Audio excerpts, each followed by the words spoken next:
Ono ye WOLOKOSO. WOLOKOSO mu weekend taxi. WOLOKOSO mu weekend taxi. Okay, chenda musanvu akasiri sasa tufemo mwefe radio Simba empologoma enunja yedembe tongero kwaniriza gwa tempozi yakatwayunga ko bweyuzi ne tugamba tumbula abantu abali ekireka kisasi mpoze yona akirinya bigona tete mpoze atene tufuluma mu kayunga abantu mwenna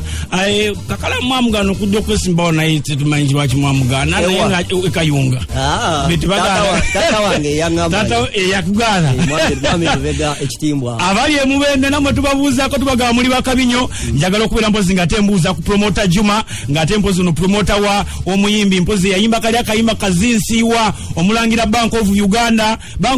kati ekiseera mpozi amasimu gafoberengo gateka ke kisawo tekuyaka kala musula ke kisawo kuyango sule ke kisawo ebintu biterere Juma naye mufere muzimu Happy Lady Ogambotya musawo debi mpozi ate emengo Gambotya nembuza kubashiro babes okushiro pharmacy mpozi empererwe mugamba mutya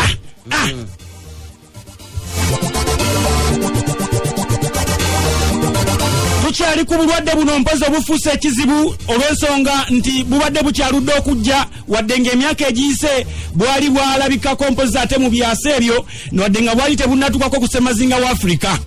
naye kati bwasobodde okubeera nga bumulumba mu mwaka gwa 2006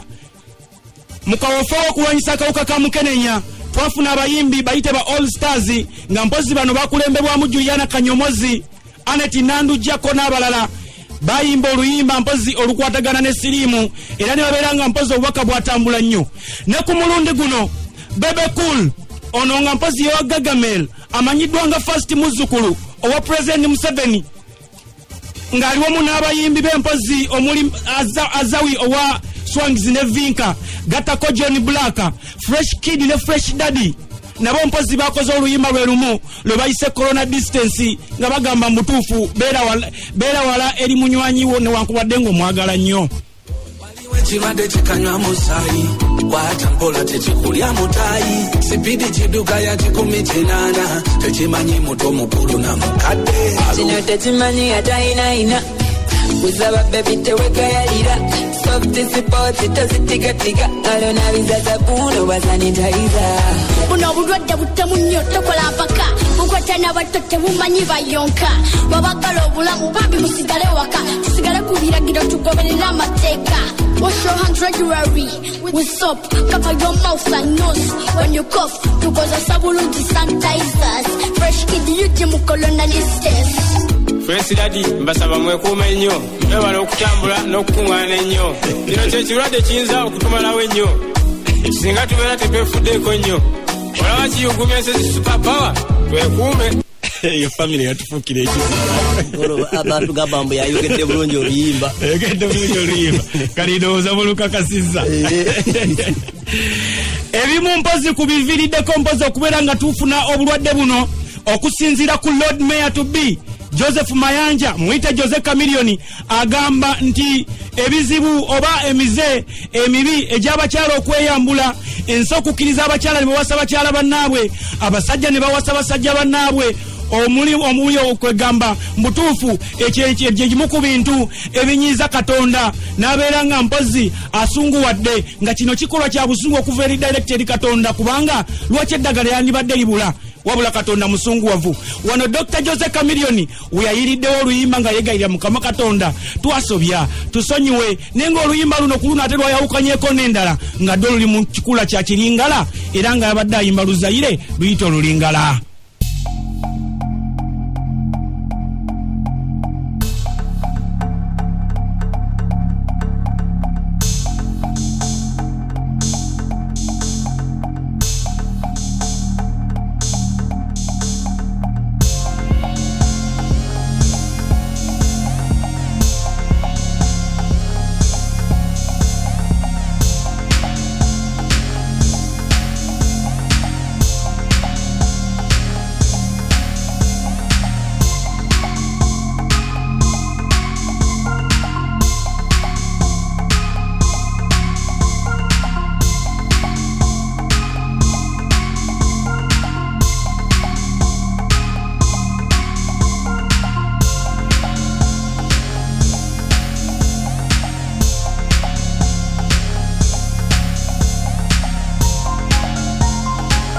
singa tawade tubitegeera bulungi bannange naye bakalubiriza nnyo Lord Mayor nagezezzaako okukunoonya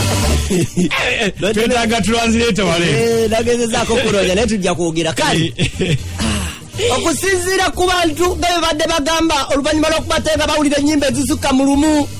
nga buli zogera obanga oba oliawo zituusa obubaka bw'okusomesa abantu ku kirwadde kino ekimanyiddwa kya COVID-19 abangi badde bagamba nti omu yekka bw'ati yani badde ayimba abantu ne bategeera wabula okusinziira ku mboozi y'akafuja twabaddemu n'omubaka mu palamenti ate nga muyimbi omukulu amanyiddwa nga Robert Kyagulanyi aka Bobi Wine yategezeza n'agamba nti essaawa eno buli omu kyasobola okuba ate ng'akola akikole kubanga bo bayimbi ate atali omu atali babiri kale nno mukyakabya kajjanye n'ennyimba endala zikyafuluma kuba bo bayimbi era bakiddamu nti bayimbi nga wawulira wano. Ndi muyimbi era ebbanga lyonna mbadde nkozesa kuyimba okutuusa byemba ndowooza ku bantu so mu mbeera eno ng'ensi eri mu buzibu bwe buti nalowooza nti nange neetaaga okukozesa ekyo ekiwulirizibwa abantu ye music so kukola kana kayimba nakakoze nange nyongere eddoboozi lyange ku kaweefube ow'okulwanyisa obulwadde bwa korona kuba bwa bulabe nnyo music alina omulimu munene nnyo ogw'okukola alina paati nene nnyo ey'okuzannya era njagala okuwunga bayimbi bannange ne bannabitone bannange bonna buli omu akola ekyasobola mu busobozi bwe abantu bamanye nti tulina ekizibu kino abantu bawulirizanya amaloboozi gaffe ng'abayimbi tukimanyi bulungi nnyo abaana ba ghetto mpozi ne bannayuganda kati abasinga abali mu kisinde kya people power muwuliriza nnyo Kyagulanyi era mumwettanira nnyo okuwulira byayogera kati abagamba mugondere ebyo byonna ebiragiro ebyateereddwawo ababyobulamu ko n'abeebyobuyinza musobole okubeera mpozi ng'ate mulwanyisa nawookera wa korona olw'ensonga bw'akwata ono atadda ku mulala omu yenna yasobola okubeera ng'atatta community yonna era bwe tukozesa music nga waliwo obuzibu kati ate buno obuzibu buli ku ffenna so bakunga abayimbi bannange of course neebaza abo abakozeseza ebitone byabwe okwogera ku kizibu kino ndabye bayimbi bannange bangi nabo basitukiddemu tebalupimidde mwana mwebale nnyo baganda bange tugende mu maaso n'abalala ffenna tukole kye tusobola abantu bamanye embeera yayononese nsaba okusingira ddala tugondere amagezi agatuweebwa abasawo ekitongole ekyo ky'ebyobulamu ekyensi yonna kyatukakasiza ti okunaaba mu ngalo ne sabbuuni ng'omaze okukwata ku bintu oba ku bantu oba ku woototegera kirungi nnyo kiyamba nnyo kiziyiza akawuka ako so munaabe mu ngalo mujumbire nnyo okunaaba mu ngalo ne sabbuuni zitukule mujumbire nnyo okwewala obutabeera mu bifo birimu bantu bangi nnyo tumanyi nti kizibu nnyo gye mukolera kanyigo naye mufube nnyo okubanga temwesemberera nnyo kuba ssenyiga bwatyo bwasinga okukwata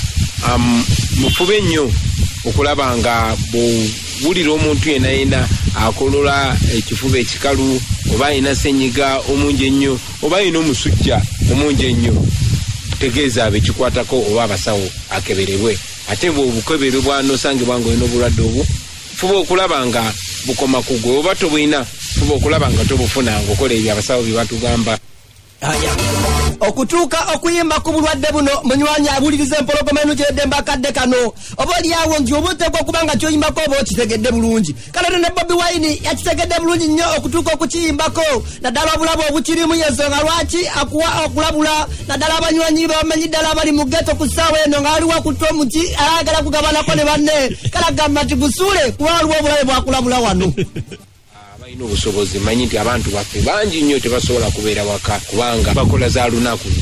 bebakoze lubalya naye abasobola okubeera waka oba okucappira ewaka mwekumire waka abaana b'omu ghetto mwana mwebereremu temubeera nnyo mu lukala ate mwewe gaapu okitegeera teabanywamu temunywa ku cupa emu temunywa kaveera kamu temunywa ku nseke z'amalwazi ezimu temunywera mu nsuwa y'emu bintu byayononese temunywa ku kiti kyekimu mwekuume nga muli balamu baganda bange ensi ebaagala nga muli balamu obulwadde bwa korona bwaze bwa bulabe nnyo manyi kyenjogerako mukitegeera ekitya kisuule kati kyongaludde kisuule twogera okutegeeza obulwadde buno tebumanyi mugagga tebumanyi mwavu, tebumanyi ali muyinza, tebumanyi ali bweru wa buyinza. Era okusinzira ku Bobi Wine agamba abali mu buyinza kye kiseera mpozi muberenga mukola kuby'ebyobulamu olw'ensonga nti kakati oba oyagala oba olina ssente oba toyina munnange toyina woolinyira kanyonyi kakusuula e Bulaaya mbw'ogenda ofuna obujjanjabi nga bwe kibadde ku ndwadde endala olw'ensonga n'abali ebweru tebalina ggezi abagambye nti mulekeraawo okubeera mpozi nga te mucucumya abantu olw'ensonga buno obulwadde tebumanyi mu poliisi tebutya tiya gaasi tebutya ate ekintu kirala kyonna butya sabbuuni yekka na sanitayiza. Namwe abatukulembera muganda wa baganda baffe mwabwalina obuyinza tumaze ebbanga ddene nga tubagamba mutereze ebyenzijanjaba sente muzijje mutiyagasi muzigulemu eddagala malwaliro mutereze amalwaliro naye nga kubanga mugenda Bulaaya gye mubajjanjabira gye muzaaza nga temufaayo naye kati tuli mu mbeera y'emu ffenna twasiranidde wano so kitukakatako okukolera awamu tulongose ebyenzijanjaba kubanga bwe tubanga tutereera ffenna tutereera bumu ate bwe tubanga tulugwamu ffenna tulugwamu lumu ono kolona tatya mundu tatya poliisi tatya tiyagasi wabula bwe tukola kye tulina okukola kiyamba ffenna ng'abantu oba oli awo eno embeera yazze kutulaga nti ffenna tuli bantu abaana ba geto guno temugutwala nga muzannyo bakyali bange bino bya ddala ate byenzijanjaba byaffe mubimanyi amalwaliro gaffe mugamanyi abwewaze asinga abujjanjabye. Era mwana tu omubaka ate omuyimbi nakinku zako n'omunywanyi we Nubiyaniri batyo ne bakusulira obubaka buno naddala munywanyi waffe ali mu ghetto zolo kubatenga obutegerera ddala. The bad news is that everyone is a potential victim, but the good news is that everyone is a potential solution. Sensitize the masses to sanitize, keep a social distance and quarantine. Coronavirus is sweeping over mankind. Everybody must be alert. It's a global pandemic we can never take for granted. Kila mtu must be alert. It's a matter of life we can never take for granted. Discipline and personal hygiene and make sure you regularly wash your hands. Keep a distance from everyone. Report anything like a symptom. Serious fever is a symptom. Dry cough is a symptom. Walk with camera is a symptom. Itchy eyes and flu is a symptom. Bikumo butabusiga bitemo batanalwala ulako moyo gwegwanga mulabira kuyitale abasinga bafudde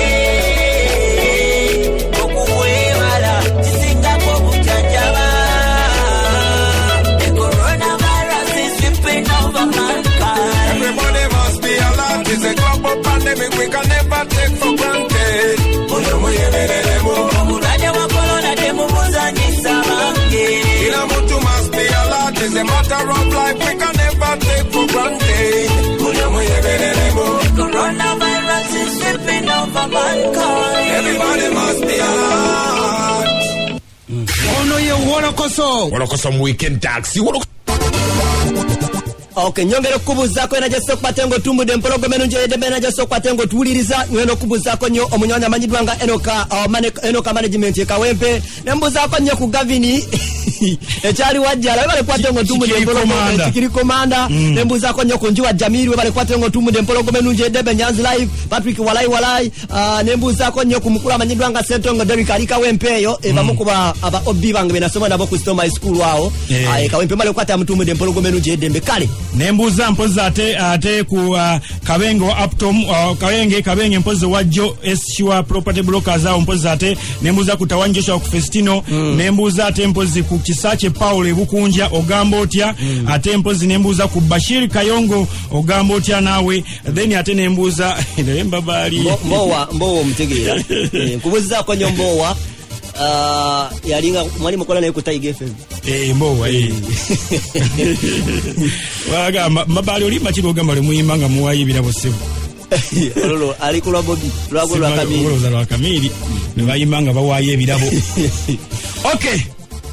tukugamba nti embeera eyongedde okusajjukira ddala era nga kati buli omu kyeyatereka mbozi kati atandise okukikwekula yagamba nti owaaye kyenina kyekintaasa ne kinzija mu mbeera embi. Omuyimbi Kulamani ayina byabanja kati olw'ensonga embeera etandise okubeera ng'ekaawa naye agamba kandi badde nga ka NSSF kabwe kandi badde ate lise essaawa zino kasumululwa okuva mu UPRS naye kasooka atubuuzeeko wano Radio Simba mwenna olw'omukaagalo olwaleero bali ku Wolokoso babuuzaako omukulu Kakala Musebo ne Mwami Sulansi mbabuuzizaako nnyo bassebo kakati ekikulu kya byonna ekiriwo nti embeera eyagudde mu ggwanga terinaako gwe yategeeza oba gwe yalabula nti najja okitegeera kintu ekyajja obuzi ne kigwawo naye mu kugwawo nze bwe nasooka okiraba nga kiguddewo nali manyi kikosezza bayimbi bokka kuba nawulire nga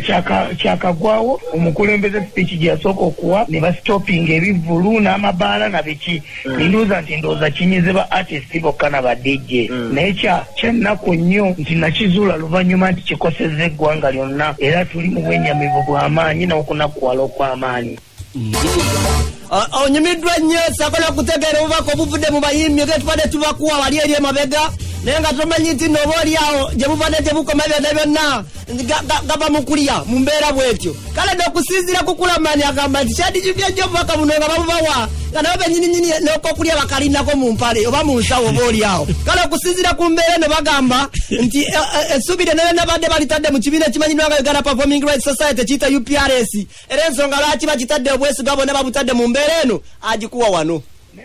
nga buli omu mu mirimu gye bwaba ti wabawo ebigwa tebiraze mu ggwanga ne bigwa nga tebiraze nze nga Kulamani ngamba music industry erina ekibiina ekikolekitinze ssente for so long kye bayita UPRS for so long okitegeera ng'ate abayimbi abasinga njogera mazima kibadde tekibawa ssente kize kikolekitinga ssente mu music w'abayimbi nga kikolekitinga naye abayimbi abasinga tekibawa ssente kiwaako banaakuba kerere nga kigamba gundi bw'ayogera bayinza omuwuliriza katumunoonye tumwokyeye akakadde okitegeera naye nga ssente tezituuka mu bannannyiniza abalina okukola ki okuzifuna nga wawulidde Kulamani akutegeezezza gwatamanyi UPRS kyekibiina mpazi abayimbi abasinga mwe beewandiisa ne bakiwa olukusa okukuŋŋaanya akasente okuva mu baffe abakuba ennyimba z'abayimbi TV radio mpazi n'emikutu emirala emikwanira wala era nga mpazi bakuŋŋaanya akasente kano bamanyi okukazza mu bayimbi wadde nga kitutte emyaka naye abayimbi bagamba nti eno ye NSSF yaabwe okusinziira nga Kulamani bw'ategeeza kyekiseera NSSF y'abayimbi ebaddize kasente bafe enjala mu mayumba ndowooza nti mu mbeera ng'eno UPRS mu mbeera ng'eno kuba kati ffe tekyali ayinza kukubira kuwa deposit wa Easter buli omu akimanya ebivulu byayimirira ate tebyayinza nakuwa deposit wadde okukola mu mwezi gw'okutaano olw'ensonga tebamanyi kigenda peninga next coronavirus ali so serious okitegeera buli lukya ajja ateekawo embeera n'ebikyuka okitegeera buli lukya yeyongera kuba wa tabbu okiraba kakati teri ayinza tuwa mu mbeera ng'eno nze mbadde nsuubira nti UPRS olina okulabira obulungi bwo at least kale n'otagaba ssente naye n'ogula ebintu ebikalu ne tuwulira nti oba watuwaddeyo omuntu n'omuwayo akasawo k'omuceere bamuwaddeyo kilo za sukaali 5 emiti gya sabbuuni 2 kuba okunaaba mu ngalo kikulu ontegeera kati UPRS essaawa zino bwe batasobola naggulira ba artist muti gwa sabbuuni gubawa deni neewuunya okusinziira ku Dr. T ono oba ye ssentebe w'ekibiina ekimanyiddwa nga kya UPRS kyetukutegeezezzaako akadde kano newankubadde ng'ekibiina kino kirina omunyima waakyo amanyiddwa nga Karamagi nga no eyaddira ku mukulu amanyiddwa nga Wasula James Wasula okuva kubeera nga bamuteeka ebbali awumuzibwemu era nga mu mbazi ekafubo gye twabaddemu naye mu kibiina mu mbeera eno ng'omukulu alajera mu mbeera eno okukwatira mutuusiza obubaka bwa Kulamani oba oliawo nga UPRS kiki kye bakoleddewo abantu bano mu mbeera eno nga Kulamani wagaye mu mbeera eno amakulu n'agamba nti akasente kano nga wawulira wano za UPRS zibera za muntu nga UPRS zibera abayimbi baffe omwera nga buli mwali na pasente tetusobola kukwata ntandiko zigaba ate zigabira abatali bannannyini sente ziba za bwannannyini era wabeera waayina omwagwe nga mmemba tumanye ate lwaki bazzeeyo lwaba mmemba nga ddala bammemba ate lwaki tebandikubidde nze lwaki bajja ku leediyo abalinayo ssente obanga teyafuna rights zetwakamala okugaba juzi wano emyezi nga mukaaga egiseetaano yabasoza amazina ngera nga tutunula mu nkuŋŋaanyo oba mwalimu ezize UPRS esolooza luyimba lwe bakuba ku rediyo tesolooza muntu olw'okuba mmemba kyanjawulo otegera kigamba akalango k'olina ewaka oba kotaatadde ku rediyo yeeyo tosobola kukasabira ssente kakati mu ngeri y'emu oluyimba lwe luba lukuba ku rediyo wetugenda okusolooleza olwetumala tusolooleza leno ofuna ssente zo omulimu gwaffe kukolekitinga to collect and distribute on behalf of artists tetwasobola kwe kukwata ssente zigaba okusinziira ku Matiyasi Walukaga omu ku bayimbi oba ku bayimbi bakadonkamu nakinku oluvannyuma lw'okuwulira chairman waabwe Dr. Timbo Oboolyawo abagamba lunwe obutaba yena asuubira okubateeka babaguleko ku kasawo kakamu nga babaweeko babawunye ekiyumba gye bali mu mbeera eno nga tebakola kale Dr. Walukaga agamba nti omukulu ono naye tamwewunya nnyo kubanga naye alabika okubanga naye tali bulungi mu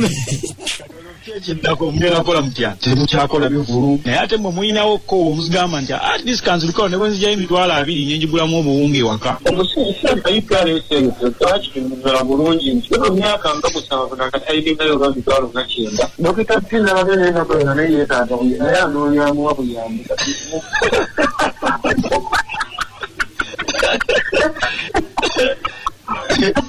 ogamba wala yena akulira ekitongole anoonya buyambi noti okusaba yeeza mmwe kakati neŋŋamba ekyo kikolo tekiringa omulwadde ogamba omufundi ntaasa obadde bunzika naate obulamu bwamulemerede n'afiiridana Walukaga ayongera okuwaana amagezi n'agamba nti olaba UPRS ebadde baluma nga tewali mbeera olwate mu mbeera eno kabya bikwase Katonda empapula ze bakulaga nti bw'okuguna omwaka okoze bw'oti galinga amabugo amabugo tosala oli zaasowadde zaakola ki zakuwa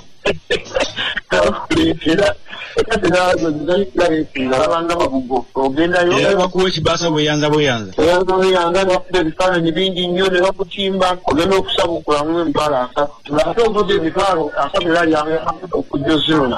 kati Dr. T omuyambi oti wagambye yeetaaga buyambi naye nayo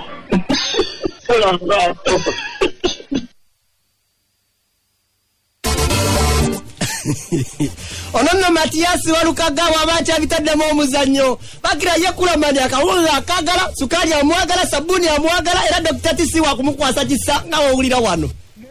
collecting society nga UPRS collecting sente za Munnayuganda bawasulabo bacollecting okuva kubaafa paka kubaliwo ontegeera UPRS ze collecting sente ezo okitegeera naye tesobola nakugamba nti betu collecting zemu sente okumala ebbanga ddene kati bagenda kufa enjala kuba bali waka ate tebalina kye bakola baba stoppinga dda naye oli tasobola nagamba nti NSSF yaffe bagiyita UPRS okitegeera kyegamba nkiira okuba ng'essaawa zino atiisi kale tuwaddeyo kasabbuuni ketunaaba mu ngalo oba tuwaddeyo kasukaali ketunywa ewaka kuba omukulembeze yagambye tubeere ewaka okusigala nga tuli safe okitegeera naye teyina kyekolawo honestly ekyo ekintu kakalamu naluli nakibagamba bannange omukulu Kulamani ayongera okuttaanya wano ensonga abayimbi mulabe pointi yange gye naliko nze nga Kulamani pointi yange kuviirayo wano mbagamba tukolera mu mabaala ontegeera abantu bakwata amabaala ebyuma ne babiyisa ku by'emiziro ne bajyasaasa ne bagitwala ate ne batatuwa ku ssente bwe bakolekitinga kansuubire musobola okukiraba kati tuli waka enjala etuluma naine baleito enjala emuluma naye kitongole ekyo kye nabagamba kibayita UPRS ekikolekitinga buli lunaku pakaka tekinabado tugamba nti ne kuota ya sukaali ku kikebe nze sirina gwe njekera ate sirina gwe nnwanyisa naye properties zaffe ze bajjemu essente for so long UPRS mwebereremu ate nammwe UPRS mwebereremu abayimbi bali waka kino tekiko mukulu oba muto tekiriko mugagga na mwavu kuba bwe kyaze tekyataliza okitegeera kyegamba nze nakati ompulira ndi waka kubanga ngondera biragiro ate naalidde kati ndi waka ate n'ekirala deposit wa Easter yali tannajja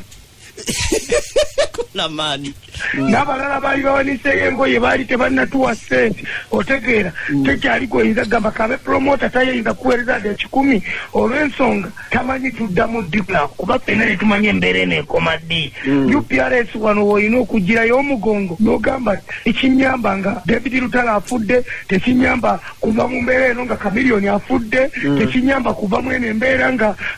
Misa Kisikyamulaba okitegeera kigamba kati like waliwo ebintu nga tebyetaaga na kuwako advice mu collectinze okuva ku baafa paka ku balamu okitegeera paka kalimu kyakolekitinga amabaala mugakwata kati abayimbi bali bubi UPRS mutubuulire enjala etuluma tugende ku hoteri kiwe tuba tulyamu n'asasula